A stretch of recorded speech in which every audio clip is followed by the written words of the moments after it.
அன்புக்குரியவர்களே, அக்டோபர் மாதம் 16ஆம் தேதி 1890 பிறந்த புனித மரிய கொரட்டி என்கின்ற புனிதருடைய இல்லத்திற்கு நாம் புனித பயணம் மேற்கொள்ள இருக்கின்றோம். இந்த புனிதையை பற்றி நாம் நிறைய கேள்விப்பட்டிருக்கின்றோம். ஜூலை மாதம் 6ஆம் தேதி இவருடைய திருநாளை நாம் கொண்டாடுகின்றோம். ஒரு எளிமையான சாதாரண குடும்பத்திலே 7 குழந்தைகள் உள்ள அந்த குடும்பத்திலே 3வது நபராக இவர் பிறந்தவர்.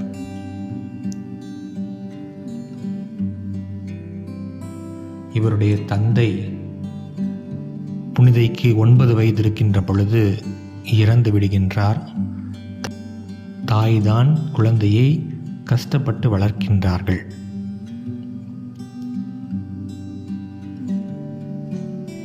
இவருடைய 11வது வயதில் அலெக்சாந்திரு என்கின்ற வாலிபன் இந்த புனிதையோடு தவறாக இருக்க முயன்ற பொழுது இவர் அதற்கு மறுப்பு தெரிவிக்கின்றார். கோபமடைந்த அந்த நபர் இவரை 14 முறை கத்தியால் குத்தி கொலை செய்கின்றார். இறக்கும் தருவாயில் இருக்கின்ற புனிதையை மருத்துவமனைக்கு அழைத்து செல்கின்றார்கள். மருத்துவமனையிலே இறக்கும் அந்த தருவாயிலும் இவர், நான் அவரை மன்னிக்கிறேன், என்னோடு அவரும் விண்ணகத்தில் இருக்க வேண்டும் என விரும்புகிறேன் என்கின்ற அழகான வார்த்தைகளை சொல்லி அவரை மன்னித்து தன்னுடைய உயிரை தியாகம் செய்கின்றார். புனிதையாக இந்த உலகத்திற்கு இறைவனால் ஆசீர்வதிக்கப்பட்ட நபராக திகழ்கின்றார்.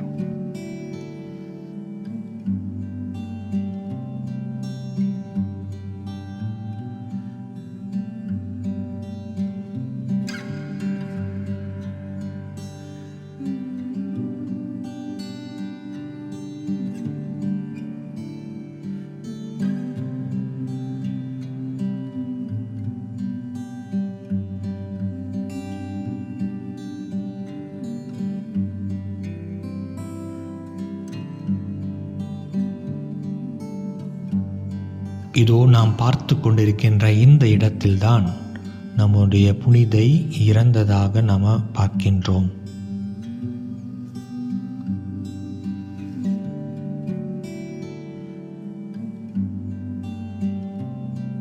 இப்பொழுது அவர் வாழ்ந்த வீடு, அவர்களுடைய குடும்பம் தங்கிய அந்த அறைகள், பயன்படுத்திய பொருட்கள் எல்லாமே புனித பொருளாக மக்களுடைய பார்வைக்கு இங்கு வைக்கப்பட்டிருக்கின்றது. இது ஒரு சிறிய சிற்றாலயமாகவும் திகழ்கின்றது.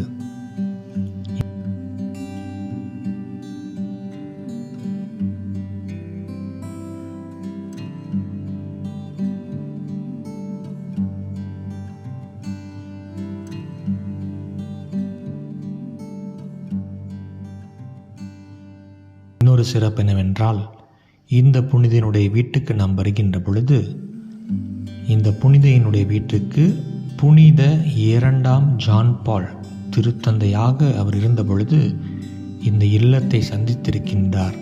எனவே 2 புனிதர்கள் நடமாடிய அந்த வீட்டிற்கு தான் நாம் இன்று புனித பயணமாக வந்திருக்கின்றோம். நம்முடைய வேண்டுதல்களை நாம் இந்த புனிதையிடம் சமர்ப்பிப்போம். குறிப்பாக தூய்மையான வாழ்விற்கு, பாவ சோதனைகளிலிருந்து விடுதலை பெறுவதற்கு, இன்னும் தூய்மையான எண்ணங்களோடு தூய்மையான வாழ்வு வாழ்வதற்கும், அதே போல நமக்கு தீமை செய்தவர்களை நாம் மன்னிக்க முடியாமல் இருக்கின்ற பொழுது இந்த புனிதை மன்னித்தது போல நாமும் மன்னித்து வாழ கற்றுக்கொள்வோம்.